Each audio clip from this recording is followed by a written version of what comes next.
जैसे ही वो विशाल dragon soul उसके ऊपर आया, गू सैंतोंग के होठों पर एक अजीब सी शैतानी मुस्कान आ गई और उसने भी जोर से दहाड़ मारी। उसके शरीर से एक लाल किलिन की छवि निकल पड़ी। जैसे ही उस किलिन ने भीषण चीख मारी, चारों ओर लाल रंग की शॉकवेव्स फैल गईं। वो जो विशाल ड्रैगन सोल था अचानक रुक सा गया, जैसे किसी दीवार से टकरा गया हो। वो स्कारलेट झटकों वाली लहरें उसे लगातार दर्द देती रहीं और पीछे धकेलती रहीं। है, ये क्या कह रहे हो? सिर्फ दहाड़ मार के ये हमारे चारों के बनाए अर्थ ड्रैगन सोल को पीछे धकेल रहा है? चारों हेवनली साइकिल एल्डर्स की आंखें हिलने लगीं और वो एक साथ चिल्ला उठे। ये नजारा देखकर उनके हाथ कांपने लगे। उन्हें महसूस हुआ कि किसी जबरदस्त ताकत ने उनके अरे को जकड़ लिया है, जैसे उसे नोचकर फेंक देना चाहता हो। उन्हें अपने आंखों पर यकीन नहीं हो रहा था। ये बेकाबू ताकत एक छोटे बच्चे की दहाड़ से आ रही थी। उसके सोल से भी एक डरावनी कंपकंपी वाली लहरें आ रही थीं, ऐसा डर जो उन्होंने सदियों से नहीं महसूस किया था। वो किलिन अपने पंजे फैलाकर तैयार था, जैसे आसमान को चीर देगा। जो भी उसके रास्ते में आया उसकी बर्बादी तय थी, सीधा नरक में भेजने जैसा असर। हेवनली साइकिल एल्डर्स के माथे पर बल पड़ गए। वो खुद को कमजोर महसूस कर रहे थे। मानना नहीं चाहते थे, पर मन ही मन समझ गए थे। इस बार वो एक ऐसे ओपोनेंट से टकरा गए थे जो सच में उनके बस का नहीं था। एक खतरनाक फ्रीक, ग्रा आर। गुरु शंटोंग ने देखा कि वो ड्रैगन सोल लगातार पीछे हट रहा है और अब टूटने के कगार पर है। उसके चेहरे पर एक और गंदी सी मुस्कान आई और उसने फिर से आसमान की तरफ जोर से दहाड़ मारी। धड़ाम! एक पल में एक लाल रंग की ध्वनि लहर एक सुनामी की तरह ड्रैगन सोल की ओर आई। इस बार वो ड्रैगन सोल मुश्किल से कुछ सेकंड टिक पाया, फिर चूर चूर हो गया। उन चारों के मिलाकर बनाए अर्थ ड्रैगन सोल की हार के साथ साथ हेवनली साइकिल एल्डर्स ने एक साथ खून थूका। उनके सोल पर गहरी चोट आई थी, उनके मुरझाए चेहरों से साफ झलक रहा था। उन्हें तो सांस लेने का मौका भी नहीं मिला, तभी वो लाल लहर सीधा उनकी तरफ आई। हे भगवान, ये छोटा सा शैतान है या कोई मॉन्स्टर? चारों ने लाल लहर को अपनी तरफ आते देखा तो बस मुंह खुले रह गए। मरते मरते भी गालियां दी। फिर वो सब चूर हो गए। बस चारों की जगह से थोड़ा सा खून गिरा। बादल जैसे बिखर गए। उनके सोल्स तक गौसंतों की किलिन दहाड़ नहीं झेल पाए। सब कुछ फटके बिखर गया। वो डरावनी लाल लहर दूर तक गूंजती रही, हवा और जगह को हिलाकर रख दिया। हर कोई इतना दंग था कि कोई कुछ कर ही नहीं सका।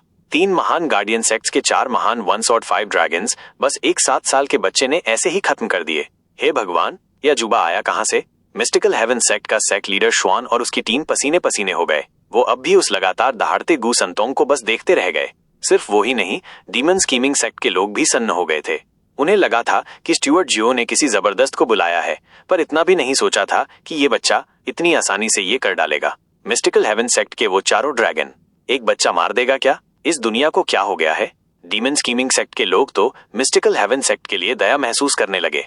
कौन सा पाप कर बैठे थे ये लोग जो इन बाप बेटे का कोप झेलना पड़ रहा है? वो सब कभी गोने संटोंग की तरफ देख रहे थे तो कभी जुओ फैन की तरफ, और फिर मन ही मन हंस दिए। शुक्र है ये अपने साइड में है। ग्रा आर। जैसे ही लाल लहर धीरे धीरे खत्म होने लगी, गू सेंटोंग का खून अब भी उबाल खा रहा था। उसने अपने दोनों हाथ और पैर फैला दिए और उसके शरीर से चमकती हुई स्कारलेट ग्लो और भी तेज हो गई। जुओ फैन चीखा, अबे साले को तो नशा चढ़ गया जीत का, रुकेगा ही नहीं। 5 मील और दूर भागो सब। जुओ फैन सबसे पहले भागा। बाकियों ने भी उसी को फॉलो किया। उन्हें तो गू संतोंग के बारे में कुछ पता नहीं था, पर उसके बाप को सब समझ में आ गया था। डीमन स्कीमिंग सेक्ट की टीम फिर से पीछे हट गई और मिस्टिकल हेवन सेक्ट वाले तो अब तक सन्न पड़े थे। जब तक उन्हें होश आया तब तक तो सब कुछ खत्म हो चुका था। किलिन सोल की ताकत, शॉक एंड ऑई! गू सेंटोंग ने जोर से चिल्लाया और अपने छोटे हाथ हवा में झटक दिए। फिर से वो लाल किलिन की छवि निकली और दहाड़ मारी। एक खतरनाक शॉकवेव गू संतोंग के शरीर से चारों ओर फैली। आंखों से साफ दिख रहा था कि वो स्कारलेट लहर हवा में कैसे आगे बढ़ रही थी। इस बार की लहर पहले से बिल्कुल अलग थी। इसमें सिर्फ और सिर्फ मौत थी, जैसे यमराज की दरांती चारों ओर चल पड़ी हो। आसमान पृथ्वी सब कांप उठे और जो भी उसके सामने आया वो बस मिट गया एक झटके में। सेक्ट लीडर श्वान और उसकी टीम दहाड़ पड़े, भागो! मिस्टिकल हेवन सेक्ट में भगदड़ मच गई। हर कोई अपनी जान बचाने को इधर उधर भागा, पर अफसोस बहुत देर हो चुकी थी। वो गू संतोंग के सबसे पास थे और इस मॉन्स्टर से दूर जाने का मौका गंवा चुके थे। इस भागदौड़ में सैकड़ों लोग एक दूसरे को धक्का दे रहे थे, खींच रहे थे, चीख रहे थे, बस थोड़ा और दूर हो जाएं। लेकिन एक पल में ही वो लाल लहर उन तक पहुंच गई, बल्कि पार भी हो गई। आह टिल्डे! चीखें आसमान में गूंजने लगी, जैसे वो लोग कोई इथेरियल स्टेज के कल्टिवेटर्स नहीं बल्कि आम लोग हों।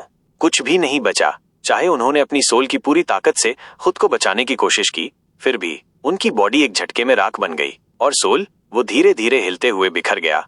ये खून खराबा बस कुछ ही पल चला, लेकिन सब कुछ खत्म कर गया। जो लोग ये सब अपनी आंखों से देख रहे थे उनके रोंगटे खड़े हो गए।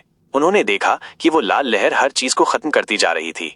घास का एक तिनका भी नहीं बचा, धूल का एक कण भी नहीं। धड़ धड़ धड़, ये तो जैसे कयामत आ गई थी। मिस्टिकल हेवन सेक्ट, जो इतनी शानदार थी, गु सांतोंग के बीच में होते हुए अब तबाह हो रही थी। और सबसे डरावनी बात ये थी, तबाही रुकने की बजाय और बढ़ती ही जा रही थी। स्टीवर्ट झुओ, अगर ये लाल लहर हमारे पास आ गई तो? मिस्टिकल हेवन सेक्ट की ये हालत देखकर वेनरेबल क्यूआई ने डरते हुए पूछा। झुओ फैन ने हाथ हिलाया, इसका इंतजाम मुझ पे छोड़ दो। झुओ फैन की दाईं आंख में 5 सुनहरे हालोस चमक उठे। उसने चिल्लाया, divine I of the void का 5th स्टेज वॉइड वॉल। 3 बार जगह हिल गई और उनके सामने 3 मोटी अदृश्य दीवारें बन गईं। लाल लहर आई और पहली दीवार से टकराई, लेकिन उसे अच्छी तरह हिला भी गई। क्रीक, तेज आवाजें गूंजने लगीं। सबके दिल धड़कने लगे। तभी जोर का धमाका हुआ और पहली दीवार टूट गई। लहर अब दूसरी दीवार की ओर बढ़ी। सबका चेहरा उतर गया और सबकी नजरें झुओ फैन पर टिक गईं। अबे भाई स्टीवर्ट झुओ, तुम्हारा बेटा दोस्त दुश्मन का फर्क नहीं करता क्या? अब तो हम पर ही आ रहा है। झुओ फैन को सबकी चिंता समझ आ रही थी, पर वो बस दूसरी दीवार को घूर रहा था, कुछ बोला नहीं। पचाक, लहर दूसरी दीवार से टकराई और उसे भी हिला डाला, पर इस बार लहर थोड़ी कमजोर थी। फिर भी एक जोर का धमाका हुआ और वो दीवार भी टूट गई। अब बारी थी तीसरी दीवार की और लहर बहुत ही कमजोर रह गई थी। अब लहर और तीसरी दीवार एक दूसरे से टकराई, जैसे आम रेसलिंग चल रही हो। कोई हार मानने को तैयार नहीं। हर कोई सांस रोके हुए देख रहा था। अगर झुओ फैन की ये आखिरी वॉइड वॉल भी न टिकी तो उनका हश्र भी मिस्टिकल हेवन सेक्ट जैसा ही होगा। हालांकि तबाही थोड़ी कम होगी, क्योंकि ये लहर अब पहले जैसी ताकतवर नहीं रही। क्रैक, एक तेज आवाज के साथ झुओ फैन की आखिरी वॉइड वॉल भी टूटने वाली थी और लाल लहर सीधा उनकी तरफ बढ़ रही थी। डीमन स्कीमिंग सेक्ट की पूरी टीम की हालत टेंस थी। सबकी सांसें अटक गई थीं और अपनी पूरी ताकत से वो लोग अपनी रक्षा करने में लगे थे। कुई लैंग ने कियानिंग को कसकर पकड़ रखा था और अपनी सोल पावर से दोनों को बचाने की कोशिश कर रहा था। धड़ाम, झुओ फैन की तीसरी वॉइड वॉल भी आखिरकार टूट गई और बाकी सब लोग डर के मारे उछल पड़े। अगले ही पल वो लाल लहर उन पर टूट पड़ी, लेकिन जैसे ही वो उनके पास पहुंची वैसे ही वो अचानक गायब हो गई और गु संतोंग की भयानक ताकत उन तक पहुंची ही नहीं। सब लोग चौंक गए और एक दूसरे को देखने लगे। फिर अचानक खुशी से चिल्ला उठे, हु टिल्ड? इस बच्चे की वाइब्रेशन वेव पूरी तरह से शॉक वेव जैसी थी। मेरी वॉइड वॉल ने अलग अलग जगहों की स्पेस से उसकी ताकत को कम कर दिया। एक तरह से दोनों एक दूसरे के विरुद्ध थे। झुओ फैन ने लंबी सांस ली। अगर ऐसा ना होता तो इतनी हाई इंटेंसिटी वाइब्रेशन के आगे तो कोई इथीरियल स्टेट एक्सपर्ट भी बुरी तरह जख्मी हो जाता, अगर मरा नहीं तो। बाकी सबने सिर हिलाया जैसे जान में जान आई हो। वेनरेबल बाई ने अंगूठा दिखाया, स्टीवर्ट झुओ, तुम्हें अपने बेटे की सबसे ज्यादा समझ है। कोई और होता तो जरूर मर जाता, बस तुम ही हो जो इसे झेल पाए। आखिर तुम उसके बाप हो। हा हा हा। बाकी सब भी उसके साथ हंस दिए। हा हा हा। अरे छोड़ो यार, मैं अपने बच्चे से तो बहुत कमजोर हूँ। और फिर हम लोग काफी दूर थे और बच्चे ने सीधा हमला नहीं किया था, इसलिए मैं उसे रोक पाया। झुओ फैन ने लंबी सांस ली। अब तो समझ में आया कि मैं इसे बाहर क्यों नहीं लाना चाहता था। ये लड़का खुद को भूल जाता है, एकदम बच्चों जैसा बर्ताव करता है। सबने सहमति में सिर हिलाया और झुओ फैन की चिंता को महसूस किया। इतनी भयानक ताकत जब एक नासमझ बच्चे के पास हो तो वो दुश्मनों के लिए ही नहीं, अपने लिए भी खतरनाक होता है। झुओ फैन ने इसे बाहर सिर्फ इसलिए निकाला था क्योंकि हेवनली साइकिल एल्डर्स ने बीच में दखल दिया था। मुझे डर है कि इसने मिस्टिकल हेवन सेक्ट को पूरी तरह तबाह कर दिया होगा इस एक हमले में। अब हम डबल ड्रैगन मैनर को क्या जवाब देंगे? झुओ फैन की पेशानी पर चिंता की लकीरें थीं। बीस्ट की शान ऐसी होती है, वो कभी नरमी नहीं बरतते। जब से छोटे संजी को किलिन की पहचान दी गई है, वो बीस्ट के राजा की राह पर ही चल पड़ा है। जैसे अभी भी दुश्मन तो पहले ही खत्म हो गया था, फिर भी उसने ताकत का ऐसा प्रदर्शन किया जैसे दुनिया का सबसे ताकतवर वही है। उसे अंजाम की कोई परवाह नहीं थी। यही फर्क होता है बीस्ट और इंसान में। बीस्ट बस ताकत की पूजा करते हैं, इंसान चालाक होते हैं, ताकतवर को भी नीचे गिरा देते हैं और हार को भी जीत में बदल देते हैं। छोटा संजी तो किलिन का बेटा है, बीस्ट की राह तो उसी की फितरत में है, लेकिन उसे इंसानों की दुनिया में डालना शायद ठीक नहीं था। अगर जरा सा भी कमजोर पड़ता तो झुओ फैन उसका गॉडफादर दुश्मन के साथ साथ खुद भी मर जाता। झुओ फैन ने सिर हिलाया और तभी फींड यांग की कांपती आवाज आई, जेट झुओ फैन, उधर देखो, तुम्हारा बेटा मिस्टिकल हेवन सेक्ट को पूरी तरह खत्म नहीं कर पाया। हालांकि वहां कुछ भी नहीं बचा है। सच में ये तो पूरी तरह एंडर है यार। तुम्हारे खानदान में एक से बढ़कर एक राक्षस पैदा होते हैं। बाप ने डबल ड्रैगन गैदरिंग पर राज किया और बेटा पूरा सेक्ट रौंद कर चला गया। ये तो कुदरती नहीं लग रहा। बाकी सबने भी उधर देखा और सबके मुंह खुले के खुले रह गए। गुरु शंटोंग अब भी हवा में था, एकदम बादशाहों की तरह सब पर नजर रखे हुए। लेकिन मिस्टिकल हेवन सेक्ट की तरफ देखा तो पहले जहां सुंदरता थी, अब सिर्फ बर्बादी थी। हर तरफ लाशें बिछी थीं, रोने की आवाजें आ रही थीं और खून चारों ओर बह रहा था। ये तो पूरी तरह नरक बन चुका था। हाँ, कियानिंग और शुई रोहुआ ने मुंह फेर लिया और आंसू बहाने लगी। ये उनकी जन्मभूमि थी।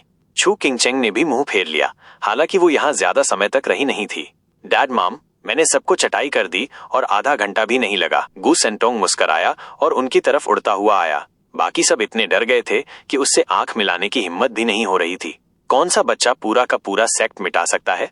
फीन यांग उसके व्यवहार से डरा हुआ था। उसे अब भी याद था कि बच्चा उस पर गुस्सा हुआ था। किसी आम बच्चे की शिकायत होती तो वो और चिढ़ाता, लेकिन छोटे संजी के मामले में ऐसा करने की हिम्मत नहीं थी। अब वो उससे दूर ही रहने में भलाई समझता था। अगर कभी उसका मूड बिगड़ गया तो वहां बस आंसू नहीं बहेंगे, खून भी बहेगा। जमीन पर बिखरी लाशों और तबाही को देखते हुए फीन यांग को पछतावा हुआ। क्या मैं इतना फुर्सत में था कि एक राक्षस के सिर पर हाथ फेरने चला गया? जुओ फैन ने इधर उधर देखा और फिर मुस्कुराकर गू संतोंग से कहा, छोटे संजी, तूने बहुत अच्छा काम किया है। अब आगे की जिम्मेदारी मेरी। अब तुझे कुछ नहीं करना। ठीक है। छोटे संजी ने आज्ञाकारी बच्चे की तरह सिर हिलाया और मासूमियत से हंसने लगा, लेकिन उसके आसपास के लोग सोचने लगे, इस मासूम हंसी पर कौन भरोसा करेगा? चारों तरफ लाशें और तबाही देखकर वेनरेबल क्यूआई बोला, स्टीवर्ट जुओ, ये मामला आसान नहीं है। डबल ड्रैगन मैनर को रोकने के लिए हमें बहुत ठोस वजह देनी होगी। मुझे पता है। जुओ फैन की आंखें चमकी। जल्दी से सेक्ट लीडर शुआन और शुआन शाओयू को ढूंढो। बस वही हैं जो इस बवाल से हमें बचा सकते हैं। किसी को भी समझ नहीं आया कि जुओ फैन का इरादा क्या था, लेकिन सब ने आज्ञा मान ली। समझ गया। सब लोग खोज में लग गए। वेनरेबल क्यूआई और बाई ने एक दूसरे को देखा और मुस्कुरा दिए। धड़ाम! एक मलबे के ढेर से सेक्ट लीडर शुआन रेंगता हुआ बाहर आया। उसके मुंह से खून निकल रहा था। अपनी हालत की परवाह किए बिना उसने मलबे को हिलते हुए देखा और वहां से एक जवान लड़का शुआन शाओयू बाहर निकला।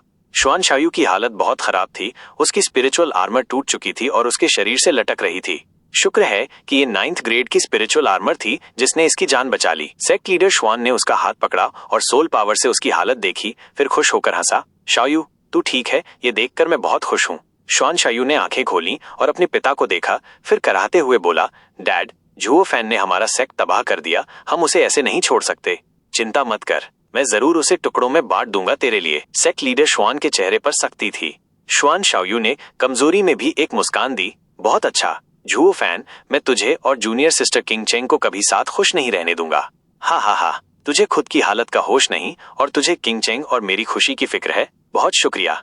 शुआन शाओयू की बात बीच में ही कट गई जब एक ताना मारती आवाज सुनाई दी। सेक्ट लीडर शुआन ने देखा जुओ फैन आ रहा था, एक शैतानी मुस्कान के साथ, और उसके साथ वो तीनों लड़कियां भी थीं। जुओ फैन, शैतान, तूने मेरा सेक्ट तबाह कर दिया और अब मुंह दिखाने की हिम्मत भी कर रहा है? सेक्ट लीडर शुआन गुस्से से चीखा। क्यों नहीं? तेरी हालत ऐसी है कि तू मेरा क्या बिगाड़ लेगा? जुओ फैन ने भौहें उठाई। मिस्टिकल हेवन सेक्ट के सारे एक्सपर्ट्स या तो मारे गए या जख्मी हैं। खुद तू भी अब कुछ नहीं कर सकता। तो ये अकड़ किस बात की? तू? सेक्ट लीडर शुआन गुस्से से कांप उठा, लेकिन फिर खांसते हुए खून थूक दिया। जुओ फैन ने कंधे उचका दिए। देख लिया, अब तुझ में कुछ नहीं बचा। तेरी जान अब मेरी मर्जी पर है। सच कहूं तो तू मरे या बचे अब मेरे कहने पर होगा। तेरी अपनी कोई चलने वाली नहीं। सेक्ट लीडर शुआन चुप रहा, बस होंठ काटता रहा। पूरी तरह बेइज्जती हो चुकी थी। एक सेक्ट लीडर होते हुए वो कभी इस हालत में नहीं आया था, दुश्मन से ताना सुनते हुए, और वो भी जब उसे पता था कि हर बात सच्ची है। वो अब कुछ भी नहीं कर सकता। डीमन स्कीमिंग सेक्ट की टीम उसे देखकर मुस्कुरा रही थी। हाँ, कियानिंग और बाकी लड़कियां बस एक ठंडी सांस लेकर रह गईं। एक समय का महान मिस्टिकल हेवन सेक्ट अब बस राख बन चुका था। तो अब बता, जीना चाहता है या मरना? जुओ फैन की आंखों में चमक थी। अब असली बात पर आ गया था।